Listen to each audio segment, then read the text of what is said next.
Good morning, Ian Crouch with your 8:30 Hunter News update.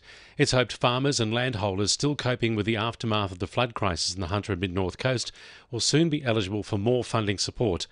The state government expects to make an announcement with the Commonwealth in coming days to release Category D funding, providing up to $75,000 for flood-impacted farmers.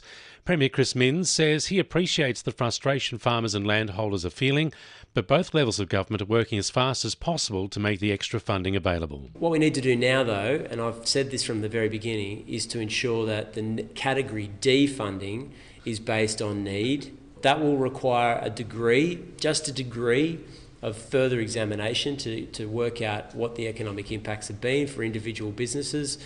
But in order to keep the integrity in the scheme, as well as the money coming from the Commonwealth Government, we need to go through those processes. A man is due to front court next month over alleged online threats made to Knights NRL player James Schiller. Police were alerted after 23-year-old Schiller allegedly received threatening messages via social media following the side's win over Manly. Following inquiries, police arrested a 20-year-old man after he attended Belmont Police Station on Friday. He's been charged with using a carriage service to menace, harass or offend and has been granted conditional bail to face Belmont Court on July 30. The region's peak business body says there might be benefits for Newcastle after Jetstar announced the axing of its Asia arm. The airline last week said 16 routes across Asia will be affected when flights are grounded at the end of July. Business Hunters says the Newcastle to Bali route might benefit with planes freed up when it launches in October. Chief Executive Bob Hawes says it's still looking up. Our fledgling Bali flights be impacted before they had the opportunity to prove themselves. That's really good news, and I think the other silver lining to the cloud was that we understand that the fleet of planes that was dedicated to Jetstar Asia could be moved into Australia, which could add seat capacity. Newcastle Council is being asked to put pressure on the state government for improved policing resources in Wallsend. It comes after CCTV footage emerged of antisocial behaviour around Wallsend Library, prompting changes to the way people enter the library after 3 p.m. Councillor Callum Poole is putting a motion at tomorrow night's meeting asking for a deeper dive into ways to combat the problem, including the possibility of stepping up police patrols of the area. The General Manager of Upper Hunter Shire Council says a recent spate of vandalism on community facilities is having a major impact on residents and council's finances. A driver was captured on security footage early Friday morning, forcing their way through locked gates and causing extensive damage across several ovals at parks in Scone. Police are investigating the incident, with the vehicle believed to be stolen.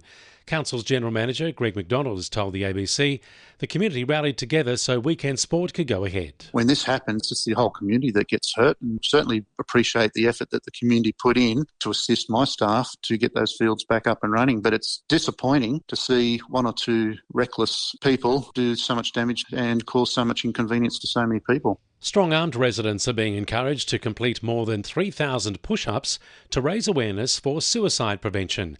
The number of 3,214 represents those who died by suicide in 2023. Lifeline Hunter says the campaign's a positive one to raise funds as the service deals with high costs. Lifeline's Anne-Marie Tynan says the challenge encourages both physical and mental health.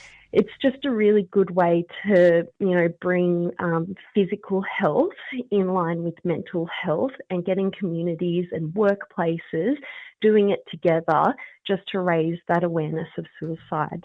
And if you or someone you know needs support, call Lifeline on 13 11 14.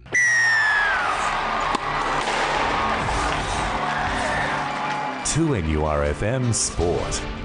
The Knights have come up short against the Roosters after going down 12 points to 8 at home on Saturday. A controversial try from forward Siwa Wong sealed the win for the visitors, with the back rower using his forearm to ground the ball in the 70th minute. It's raised debate amongst some fans as to whether a player can use their forearms to intentionally ground the ball. Veteran centre Dan Gagai says he was confused by the bunker's ruling on the try's grounding. No, when I'm going for a try, I try to grab the ball and no one attempts to ground it with their forearm, and they said there was no separation, but yeah, I've never seen someone control a ball with their forearm before, so.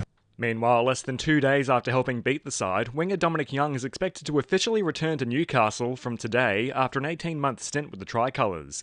The towering Englishman is expected to slot straight into the starting side for this weekend's clash with the Dolphins. The Hunter Wildfires have slipped to third on the Shute Shield ladder after going down 31-6 to Gordon, and Souths have handed Norths their first loss of the Newcastle Championship netball season, beating the side 42-38 at the weekend. That's sport. I'm Jack Seymour. And the winning numbers in Weekend Lotto are 1, 6, 10, 17, 19 and 28, and the supplementaries are 14 and 35. And now you're up to date with the latest 2NURFM Hunter News.